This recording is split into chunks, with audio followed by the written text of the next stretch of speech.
Hello student, start करते हैं new topic विशेष समाकलन। तो स्टूडेंट इसको सीखते हैं किस तरीके से विशेष समाकलन निकालते हैं। तो स्टूडेंट इसके पहले हम पढ़ चुके हैं कि हायर ऑर्डर के लीनियर डिफरेंशियल इक्वेशन पढ़ चुके हैं, उसमें क्या निकालते थे, हम CF निकालते थे। तो स्टूडेंट अब वहाँ पर हम CF सीख चुके थे, अब यहाँ पर आपको सीखना है PI निकालना। तो PI किस तरीके सॉल्व होते हैं, देखिए जब PI क्या होना है, क्यों क्या होना चाहिए, जीरो नहीं होना चाहिए, तो क्या होना चाहिए, फंक्शन होना चाहिए, किसमें, यक्स के, कोई भी फंक्शन हो सकता है। तो वो तब यहाँ पर क्या होता है, PI निकाला जाता था। और उसमें जब हम CF निकालते थे, CF निकालने के लिए क्या करते थे, ये जो पार्ट होता है ये CF होता है। अब ये पार्ट जो होता है ये पर्टिकुलर होता है, मतलब ये PI होता है। अब PI कैसे निकालते थे, देखिए इसके बटे होते थे। अब यहाँ पर समझते थे कि इस तरीके से लीनियर डिफरेंशियल इक्वेशन जो हायर ऑर्डर के, तो उसको पहले सबसे पहले किस में कन्वर्ट करते थे, सबसे पहले इसको हम इसमें FD में कन्वर्ट करते थे। तो इसमें FD में कन्वर्ट करते थे और कॉमन Y हो जाता था। और ये क्यों फलन है, और क्यों कहाँ, क्यों कभी मतलब जीरो ना हो तभी जाके क्या निकलते थे, PI निकाल सकते हो, तभी PI निकाल सकते हो। क्योंकि जब जीरो होता है तो सिर्फ CF के लिए निकलते हैं। तो यहाँ पर हम क्या अब सीखते हैं कि जब यहाँ जीरो ना हो तब फंक्शन कैसे निकाले जाते हैं। देखिए जैसे एक फंक्शन ये लिए हैं, जैसे एक क्वेश्चन लिए, यहाँ पर देख सकते हो e⁴x। अब ये 4x है, ये क्या है, अभी ये तो आप इसके पहले CF किस तरीके से ये निकाले जाते हैं, ये तो निकाल सकते हो आप। तो अब यहाँ पर आपको सीखना है PI निकालना। जब ये फंक्शन क्या हो, कोई e⁴x कोई फंक्शन है। अब यहाँ इसके पहले निकाल लेते, जीरो था तो कैसे निकाल लिए थे, CF निकाल लिए थे आसानी तरीके से। अब CF तो निकालना है, और CS तो हमको क्या होता है, संपूर्ण हल निकालना होता है। संपूर्ण हल बराबर क्या होता है, जैसे संपूर्ण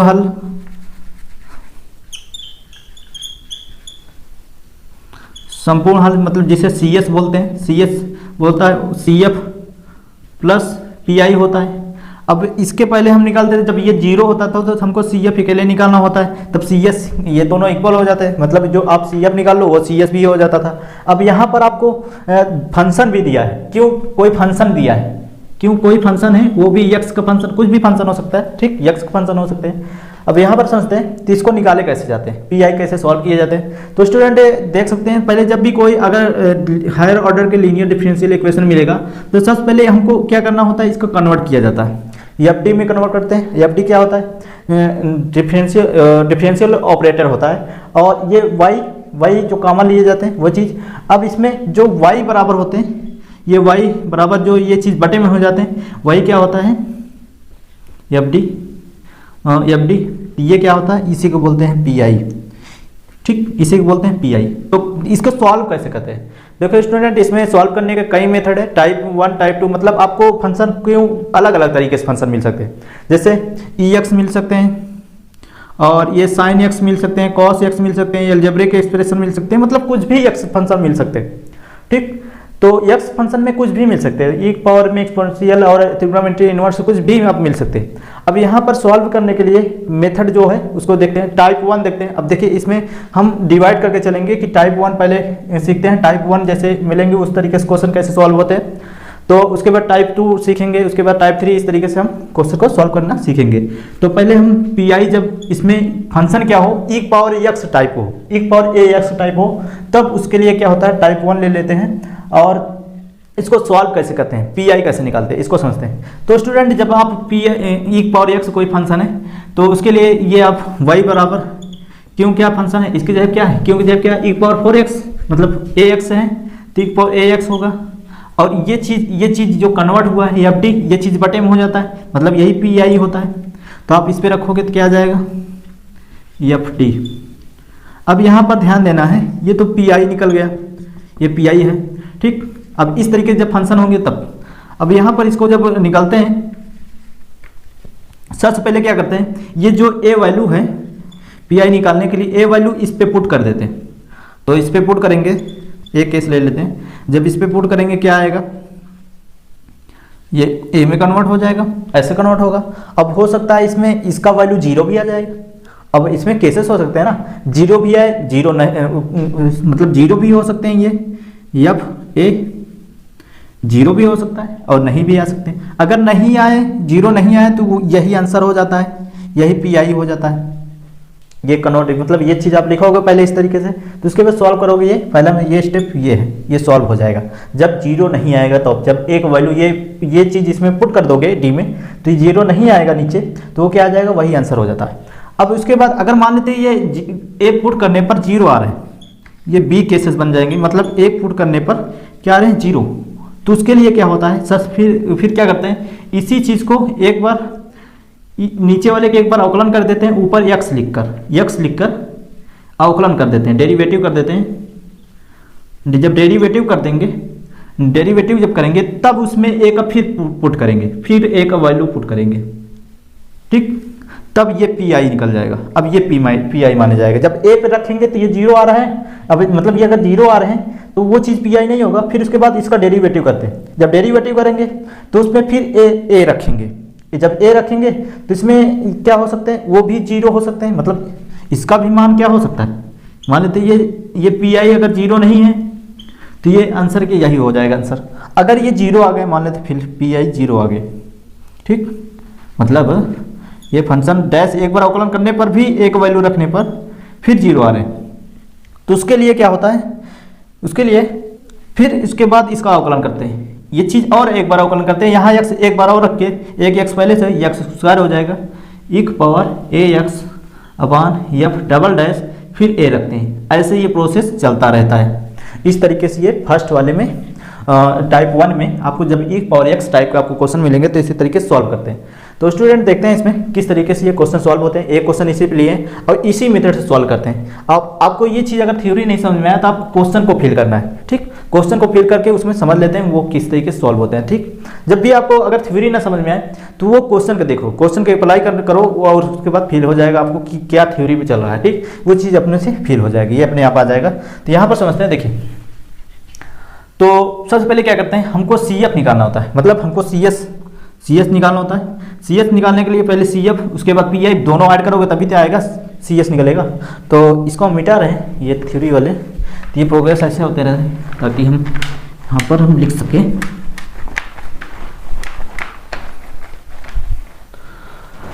तो इसमें हम क्या कर रहे हैं, तो सबसे पहले हम निकाल लेते हैं, इसमें सी एफ निकाल लेते हैं। सी एफ निकालने के लिए पहले डी में हम कन्वर्ट कर लेते हैं, d two y minus 5 d y और प्लस 6 वाई बराबर एक पावर 4x। अब यहाँ पर y कॉमन ले लेंगे तो क्या आ जाएगा, T square minus 5d plus 6 क्या आ जाएगा, y एक पावर 4x। अब यहाँ पर देखिए इस क्वेश्चन को सॉल्व कर लेना, मतलब इसी क्वेश्चन को आप सॉल्व कर लेंगे तो आपको फील हो जाएगा बेटर किस तरीके से सॉल्व होते हैं। ये फर्स्ट टाइप 1 किस तरीके से क्वेश्चन, तो यहाँ पर समझते हैं। तो इसके बाद सी एफ निकालते हैं किस तरीके से, देखिए ये चीज़ क्या ए में, मतलब सहायक समीकरण में बदलते थे, ये सहायक समीकरण बदलते थे जिसे ए बोला जाता है। तो ए में पहले कन्वर्ट करेंगे तो इसको हम यम में ले लेंगे, तो यम स्क्वायर 5m और प्लस 6 बराबर 0 लेते हैं। अब यहाँ पर 0 लेते हैं, ये चीज़ नहीं लिया जाता, 0 लिया जाता है जब ए में कन्वर्ट किया जाता है। अब यहाँ पे यम को वैल्यू रूट निकालेंगे, अलग अलग मान निकालते हैं यम का। तो देखिए गुणनखंड है यम माइनस 3 और यम माइनस 2 का गुणनखंड है, चेक कर लो, यही आएगा। यम को वैल्यू क्या आएगा, 3 1 2 2 आएगा, 2 वैल्यू है। अब इसके लिए सी एफ निकालते थे, सी एफ कैसे निकलेगा, देखिए सी एफ बराबर क्या होता है सूत्र, अब C1 एक पावर ये 3x लेते थे, ये सूत्र होता है, ये चीज़ आपको क्लियर है पहले से, और C2 एक पावर 2x, ठीक। तो ये सी एफ निकल गया, ये आपका सी एफ निकल गया। उसके बाद क्या करेंगे, आप पी आई निकालेंगे। हम सी एफ तो इसी तरीके सॉल्व करते थे, अब यहाँ पर पी आई निकालेंगे। तो पी आई कैसे निकालेंगे, देखिए पी आई बराबर क्या होता है, यहाँ पर देखो एक पावर एक्स और एफ डी, तो एक पावर एक्स ये पी आई इधर वाला पार्ट होता है, एक पावर 4x है, और एफ डी क्या है, ये चीज़, ये एफ डी ये ले लो, तो डी स्क्वायर माइनस 5d और प्लस 6। अब क्या करोगे, ये पी आई मतलब इसको y बराबर मान लो, पी आई है। अब ये पी आई बराबर क्या, देखिए इसको सॉल्व करने के लिए क्या होता है, इसमें देखिए मेथड देखें तो ये इस तरीके से। अब सॉल्व करने में ये पहला स्टेप क्या करते हैं, इसको ऐसे तरीके से लिखते हैं, उसके बाद ये एक वैल्यू इस पर पुट कर देते हैं, जो आ जाते हैं वही सॉल्व हो जाते हैं। अब यहाँ पर 0 नहीं होना चाहिए, तभी वो सॉल्व सोल्यूशन होंगे। जैसे यहाँ पर हम ले रहे हैं क्या, डी की वैल्यू क्या है यहाँ पर, मतलब एक वैल्यू क्या है 4, तो इस पर पुट कर देते हैं। ये क्या आता है, यहाँ पर 4 रख के देखते हैं, तो यहाँ पर 4 रखोगे तो ये 416 माइनस 4 5 20 प्लस 6, ये 16 नहीं, ये 0 नहीं आ रहे हैं तो इसका सॉल्व हो जाएगा, यही सॉल्व हो जाते हैं 4x और ये आ जाएगा 16। एक वैल्यू क्या रखेंगे तो इसको हम रख दे रहे हैं, तो एक वैल्यू 4 स्क्वायर -5 गुणे 4 प्लस 6 सॉल्व कर लेंगे तो क्या आ जाएगा एक पावर 4x अपान 416 -20 प्लस 6। अब देखिए ये जोड़ोगे तो ये कितना आ जाएगा 22, एक पावर 4x अपान 22 -20 घटा दोगे तो क्या आ जाएगा 1/2 एक पावर 4x, ये आ गया, ये पी निकल गया। इसी तरीके से हम पी निकालते हैं तो ये क्या आ जाएगा पी, ठीक। तो इस तरीके से पी निकालते हैं। उसके बाद ये फाइनल आंसर जो होता है सी एस बराबर क्या होता है संपूर्ण हल बराबर सी एफ होता है ना, सी एस बराबर सी एफ प्लस पी यही होता है। अब इसी सूत्र पे हम पुट कर देंगे। देखिए सी एफ कितना निकाले हैं, सी एफ कितना निकाले हैं 1 एक पावर 3x, ठीक। तो इसको हम अलग कलर से ले लेते हैं, तो एक पावर 3x और उसके बाद ये C1 और उसके बाद प्लस C2 एक पावर 2x, ठीक। उसके बाद पी की वैल्यू क्या निकालें, पी की वैल्यू क्या निकालें 1/2 एक पावर 4x, ये आपका फाइनल आंसर है, ठीक। CS बराबर इस तरीके से क्वेश्चन को सॉल्व करते हैं। तो स्टूडेंट इसमें कुछ और क्वेश्चन लेते हैं और ये चीज़ हम कहीं बगल पॉइंट लिख देते हैं, ठीक। तो स्टूडेंट इसमें एक क्वेश्चन लिए हैं, इसको समझते हैं। तो इस थ्योरी को बगल में लिख दिए और इस क्वेश्चन के माध्यम से थ्योरी को समझ सकते हैं। तो स्टूडेंट यहाँ पर सबसे पहले क्या करेंगे, इसमें हमको डिफरेंशियल ऑपरेटर में चेंज करेंगे और इसमें CF निकालेंगे। तो यहाँ पर D2y ऐसे लिख सकते हैं 3dy और प्लस 2y बराबर एक पावर 2x। तो d बराबर क्या होता था d/dx, यही होता है। तो जहाँ पर d/dx है वहाँ पर क्या लिख दिए d, ये 2 में है तो d2 ऐसे, ये इसमें सेम ऐसे इसमें। तो यहाँ पर समझते हैं इसमें कॉमन क्या है y, तो क्या लिख सकते हैं d² 3d प्लस 2, तो इसमें y कॉमन है एक पावर 2x। अब यहाँ पर किसमें सहायक समीकरण में हम निकाल लेते हैं। सहायक समीकरण क्या होता है जिसे ए से बोलते हैं, और ये यम डी बराबर क्या लिखते हैं यम लिखते हैं। तो यहाँ पर m² और ये 3m प्लस 2 और बराबर क्या लेते हैं 0। सहायक समीकरण हमेशा 0 के बराबर लेते हैं। अब यहाँ पर देखिए सबसे पहले क्या करेंगे हम इसमें m को वैल्यू निकालेंगे, तो ये कितना जाएगा m, अब ये कितना 2 गुणे 1 मतलब 2 और एक m-1 यही आएगा, चेक कर लो, गुणनखंड कर लो, ये आएगा चेक कर लेना 2 और 1 आएगा, ठीक। अब इसको हम CF निकालेंगे। CF बराबर क्या होता है, अब देखिए अलग अलग वैल्यू हैं तो इसके लिए CF सूत्र होता है, तो हम सूत्र पहले लिख दे रहे हैं C1 एक पावर m1x प्लस C2 एक पावर m2x, मतलब दो अलग अलग वैल्यू के लिए ये सूत्र होते हैं। तो इसी सूत्र पे रखते हैं, तो C1 तो ऐसे रहेगा एक पावर m1 का वैल्यू कितना है एक 2 ले लो, चाहे इसको आगे पीछे ले सकते हो, इसमें कोई दिक्कत नहीं है, आप चाहे इसको ले लो चाहे इसको ले लो, इससे कोई फर्क नहीं है, प्लस और C2 एक पावर x 1 रखोगे तो यही आएगा, तो CF ये निकल गया, इस तरीके से CF निकल गया। अब यहाँ पर आपको क्या निकालना है PI निकालना है। तो PI कैसे निकालोगे, देखिए PI बराबर क्या होता है, देखिए PI देखिए इधर के दिया है, ये डेरिवेटिव बटे में हो जाता है। यहाँ पर देखो एक पावर x ये फंक्शन है और ये आ जाएगा PI, हम यहाँ निकलते हैं PI निकालना है हमको। तो एक पावर यह क्या है 2x और ये FD क्या है डिफरेंशियल ऑपरेटर क्या है ये चीज़, तो ये चीज़ आप लिखोगे, ये चीज़ बटे में आ जाएगा ना, y बराबर देखिए y बराबर ये चीज़ बटे में आ जाएगा, तो यही चीज़ आ जाएगा, ऐसे लिख सकते हो ना, ये इसके बराबर ये चीज़ बटे में आ जाएगा, y तो आ जाएगा y के बराबर। तो f d² -3d और प्लस 2। अब यहाँ पर समझना है, अब क्या करते हैं ये 2 वैल्यू देखिए इसमें, देखिए 2 इसमें क्या है सेकेंड स्टेज जो a वैल्यू निकाले हैं, ये कैसे निकाला गया, एक वैल्यू देखिए एक वैल्यू जो है d की जगह पर रख दिया गया, तो 0 नहीं है तो यही PI निकल जाता है, ठीक, ये PI है। अगर मान लेते हैं उस केसेस में ये 0 हो जाता तो उसके इसी सोल्यूशन की क्या करते हैं एक बार और डेरिवेटिव करके नीचे उसमें x डेरिवेटिव जब करते हैं तो इसमें x लगा देते हैं, उसके बाद डेरिवेटिव करते हैं और डेरिवेटिव करेंगे फिर a रखेंगे। अब चेक करेंगे वो चीज़ 0 नीचे आ रहे हैं, अगर 0 आ रहे हैं तो फिर एक बार करेंगे, अगर 0 नहीं आ रहे तो वही आंसर हो जाता है। जैसे इसमें देखो हम इसमें क्या रखेंगे, एक वैल्यू क्या है 2, अब 2 रखेंगे तो क्या आएगा चेक कर लो क्या आ जाएगा ये 4 आ जाएगा और ये 2 3 6 आ जाएगा और ये 2 और ये दोनों जोड़ के क्या आ रहे हैं 2x/0। अब ये कंसेप्ट आपको क्लियर। तो यहाँ से देखो जब 0 आ रहे हैं, ये 0 तो आ रहे हैं, ये 0 नहीं होता था तो आंसर हो जाता था।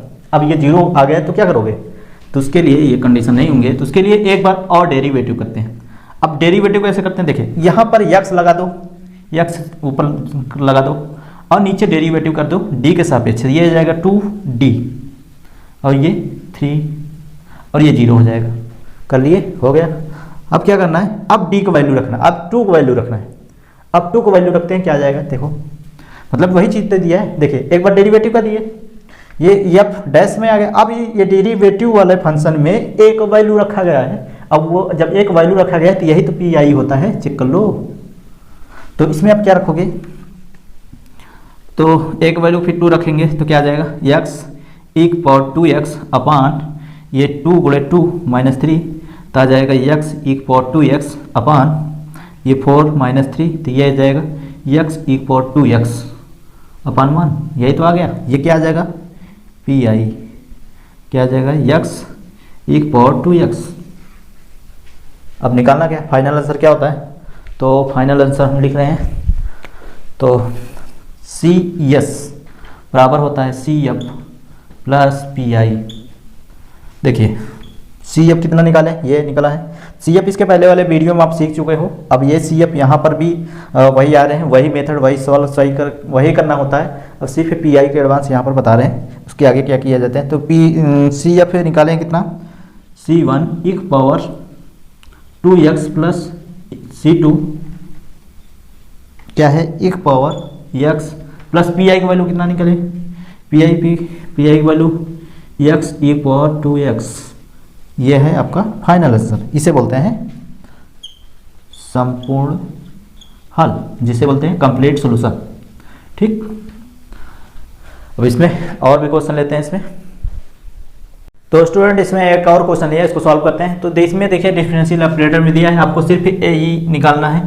ए निकालना है क्या, सहायक समीकरण निकालना है। तो सहायक समीकरण क्या निकलते हैं, इसके जगह क्या रखते हैं, यम। तो m² + 4m + 4 बराबर क्या है, 0 लेना है। ठीक, सहायक समीकरण हमेशा 0 लिया जाता है। अब देखिए कौन सा सूत्र है, ये सूत्र लिख रहा है, लग रहा है क्या, स्क्वायर। और ये इसको तो हम 2 लिख सकते हैं ना ऐसे, m + 2 बराबर 0। तो m क्या आ जाएगा, -2 और 1 आ जाएगा, ये दोनों को -2 वही आएगा। देखिए 2 वैल्यू जा रहे हैं। अब उसके लिए CF पहले निकालते हैं। CF कैसे निकालेंगे, देखिए CF के लिए देखिए जब 2 सेम होते हैं तो उसके लिए C1 + C2 x और e की पावर mx, यही होता है सूत्र। ठीक, तो अब यहाँ पर देखिए इसी सूत्र पे रख देते हैं, क्या आ जाएगा, इस पे C1 + C2 x e की पावर क्या है, -2x। ठीक, ये CF निकल गया। अब हमको PI निकालना है। PI, तो PI कैसे निकालेंगे, देखिए PI निकालने के लिए क्या करना पड़ेगा, ये चीज़ y यहीं रहेगा, ये चीज़ बटे में आ जाएगा, मतलब क्या आ जाएगा PI, तो e = 2x - e = -2x। ठीक, और बटे क्या है, d² + 4d + 4। अब इसको सॉल्व करते हैं। अब इसको पहले हम अलग अलग लिख देते हैं। ठीक, 2x e की पावर और क्या है, d² + 4d + 4 - e की पावर -2x अपान d² + 4d + 4। अब इसको सॉल्व करेंगे तो क्या जाएगा, देखिए इस तरीके जब PI, अब यहाँ पर 2 को वैल्यू इस पे रखते रहें। अब उसी मेथड का यूज करेंगे इसी। तो पहले 2 रखते हैं, ये 0 आता है। अब देखिए 2 रखोगे सब प्लस में रहेगा, तो ये कुछ जुड़ के आ जाएगा, कितना आ गया देखिए 4 आ जाएगा। तो हम रख देते हैं e की पावर 2x, ये आ जाएगा 2 + 2 + 4 × 2 + 4। अब इसमें देखिए इसमें 2 रखोगे तो ये माइनस मतलब ये प्लस हो जाएगा।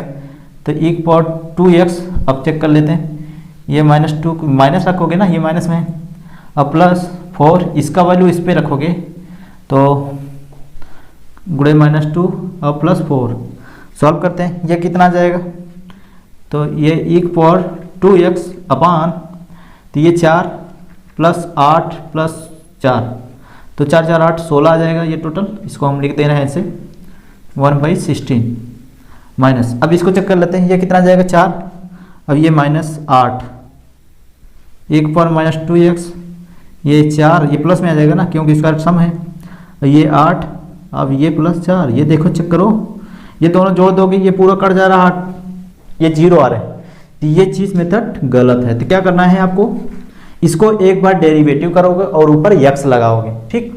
तो यहाँ पर हम डेरिवेटिव कर रहे हैं, x e पावर -2x अपान डेरिवेटिव करोगे ये 2d और ये +4। अब चेक करो, अब यहाँ पर -2 फिर रखोगे तो फिर ये 0 आ रहा है। देखिए वही मेथड, देखिए पहली बार में डेरिवेटिव करे इतना है, फिर इस पे ये 0 दे रहा, तो तीसरा केसेस बन जाएंगे ना इसमें। ये केस 1 की 0 नहीं आ रहा तो वही आंसर, फिर 0 बन जा रहे हैं, तो फिर क्या करो, दूसरा केस में 0 आ रहे हैं तो ये दूसरा केस बन जाएंगे, और इसके बाद अगर 0 फिर आ रहे हैं तो फिर तीसरा केस बन जाएंगे। तो क्या करते हैं, फिर डेरिवेटिव करते हैं इसमें, ठीक। ऐसे ये डेरिवेटिव करते रहेंगे, ये मेथड अप्लाई करते रहेंगे। तो इसमें क्या करेंगे, फिर से एक बार डेरिवेटिव करेंगे इसमें, क्योंकि ये एक बार देखिए -2 रखोगे, चेक कर लो ये क्या आ जाएगा, -2 रख रहे हैं +4, तो क्या आ जा रहा है, तो ये नीचे और एक के लिए सॉल्व करते हैं, तो क्या आ जाएगा -4 +4, ये कैंसिल आगे कितना आ रहा है 0। तो वही कैसे देखिए, इस पे 0 नहीं आ रहा तो ये आंसर है, और जब 0 डैश पे 0 आ रहे हैं तो आपको ये कैसे अप्लाई करना है, 2 बार डेरिवेटिव करना है, और एक x पहले से एक बार और अवकलन करोगे तो ये क्या है x² हो जाएगा। तो यहाँ पर एक बार और करते हैं, तो x² e पावर -2x क्या आ जाएगा, देखिए ये 2 तो यह रहेगा, डी के लिए अवकलन होगा 1, ठीक, डी की सब अच्छे करना है, और ये 0, तो आ गया कितना, यही क्या होता है, यही पी है, ये पी कितना 1/16 e पावर 2x, और ये पूरे का ये 1/2 और ये x² और e पावर -2x, इसमें रखने की जरूरत नहीं है क्योंकि कहाँ रखोगे, इसमें 1 आ गया ना। ये ऐसे प्रोसेस होता रहता है जब तक इसमें आपको जब तक इसमें हल ना निकल जाए, ठीक, ऐसे ये प्रोसेस करते रहते हैं। तो ये पी आपका फाइनल पी निकल गए। अब इसके फाइनल आंसर क्या होगा, तो इसको फाइनल आंसर हम लिख रहे हैं, तो हम कहाँ पर लिखें, तो इसको यहीं पर लिख देते हैं, सी एस बराबर CF प्लस PI होता है। दोनों को वैल्यू क्या निकाले, ये CF का वैल्यू ये निकला है, तो C1 plus C2 x e power -2x plus ये निकला है कितना है 1/16 e power 2x minus 1/2 x² e power -2x, ठीक। इस तरीके से हम क्वेश्चन को फाइनल आंसर इस तरीके से निकाल सकते हैं। अब यहाँ पर ध्यान देना है, देखिए जब भी आपको अगर ये चीज़ क्या कर सकते हो, इसमें आप ये चीज़ अलग अलग कर सकते हो, ये आप अलग से हल कर लो, ये चीज़ आपको अलग से हल कर लो, और उसके बाद वैल्यू इस पे रख दो, ये भी कर सकते हो आप, ठीक, इसमें कोई दिक्कत नहीं है, आप ऐसे भी कर सकते हो, कोई दिक्कत नहीं है। तो इसमें नेक्स्ट क्वेश्चन देखते हैं।